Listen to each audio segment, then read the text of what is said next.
সমাজকে অসুস্থ রেখে কিসের মাতব্বরি আর তোমার নেতাগিরি?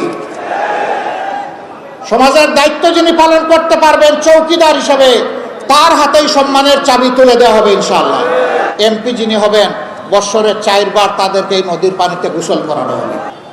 আপনার ঘরের ডিভাইসও আপনার বিরুদ্ধে সাক্ষী হয়ে যাবে, আপনি জানতেও পারবেন না।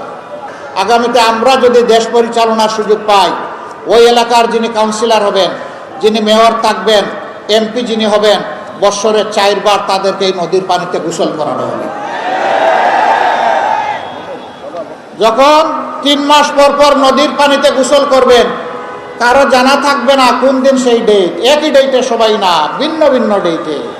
কাজে এই নদীর পানিকে মুক্তার মতো পরিষ্কার রাখতে তারা বাধ্য হবে।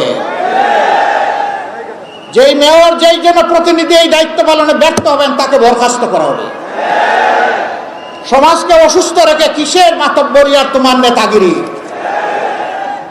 সমাজের দায়িত্ব যিনি পালন করতে পারবেন চৌকিদার হিসেবে, তার হাতেই সম্মানের চাবি তুলে দেওয়া হবে ইনশাআল্লাহ। সম্মানিত ভাইয়েরা, এইভাবে জনপ্রতিনিধি হয়ে 5 বছরে একবার এসে দিনে রাত্রে 24 ঘন্টা 2 হাত দিয়ে শুধু সালাম দিয়ে যাবেন, বাজারে টুপির দাম বাড়াই দিবেন, তসবিগুলা হাতের মাঝে ঝুলবে, ওয়াক্তে বেওয়াক্তে নামাজ পড়া শুরু করবেন, জিতা বাপেরও কবর জিয়ারত করবেন, এগুলা বাদ দেন, এগুলা মানানসই না। হ্যাঁ, আপনি যদি আল্লাহকে ভয় করেন, নির্দিষ্ট কোনো ধর্ম যদি আপনি সম্মান করেন, অনুসরণ করেন, আপনি সারাটা বছর করেন। ওই রকম ইলেকশন আসলে মানুষের নরম কোনো অনুভূতিকে পুঁজি করার জন্য আপনি এই সময় কেন করেন? এমনকি নির্বাচনে আমরা বিভিন্ন পক্ষ এখন প্রতিদ্বন্দ্বিতা করছি, সবার প্রতি অনুরোধ, যুক্তির মাধ্যমে, শান্তিপূর্ণ কর্মসূচির মাধ্যমে আপনি ভোটারদের কাছে যান, কিন্তু কেউ কোথায় গায়ের জোর দেখানোর চেষ্টা করবেন না।